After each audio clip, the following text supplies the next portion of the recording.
보이스피싱 전달책에게도 사기죄를 적용할 수 있을까입니다. 처벌을 받지 않을 사안에 대해서도 처벌을 받게 될 수도 있습니다.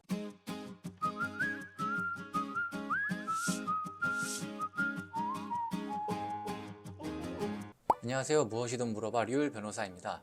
오늘은 보이스피싱 범죄에 대해서 말씀드리려고 합니다. 보이스피싱 범죄, 즉 상대방의 기망행위에 의해 재산적인 처분을 해서 손해를 입었다. 사기죄의 성립 여부가 문제되는 사건입니다. 가장 문제되는 것은 보이스피싱 전달책에게도 사기죄를 적용할 수 있을까입니다. 형사 책임이 특별한 규정이 없는 한 고의범 처벌을 원칙으로 한다라는 것은 전에도 말씀드렸습니다. 보이스피싱 전달책 문제도 우리 법원은 고의가 있었는지 여부를 바탕으로 죄의 성립 여부를 결정하고 있습니다. 우선 보이스피싱 전달책 문제와 관련하여 판례에 대부분 소개되고 있는 문구를 소개해 드리겠습니다. 법원은 고의를 판단함에 있어서 미필적 고의는 중대한 과실과는 달리 범죄 사실 가능성에 대한 인식이 있고, 나아가 범죄 사실이 발생할 위험을 용인하는 내심의 의사가 있어야 한다고 밝히고 있습니다. 즉, 중대한 과실은 고의가 아니라는 거죠. 그러나 사람의 마음을 평가하는 것은 쉽지가 않습니다. 대부분 전달책의 경우 고액의 아르바이트를 구한다라는 모집 공고를 보고 지원하셔서 연루되는 경우가 많습니다. 이 과정에서 피의자 또는 피고인으로 지목된 사람이 행위가 범죄와 관련이 있는지, 즉 사회 통념상 적절한 아르바이트였는지 여부를 판단하는 게 굉장히 중요합니다.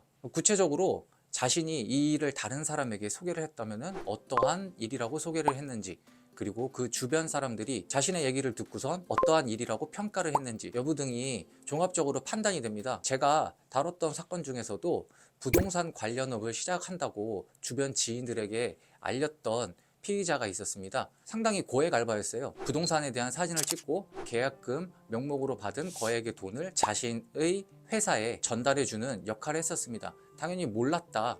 나는 보이스피싱 전달책에 고의가 없었다 라는 점을 주장을 했죠. 마찬가지로 제가 말씀드렸던 것처럼 주변 사람들도 의뢰인의 얘기를 듣고 괜찮은 일이다, 문제될 거 없어 보인다 라는 평가를 했었습니다.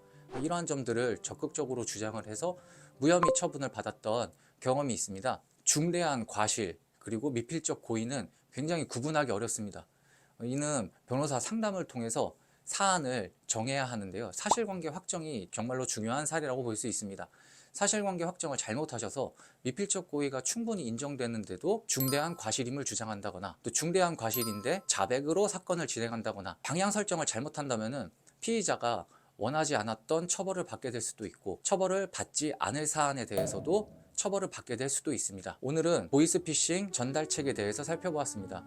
영상 보고 궁금하신 점 있으시면 댓글 남겨주시기 바랍니다. 제가 댓글 보고 답변 드리도록 하겠습니다. 감사합니다.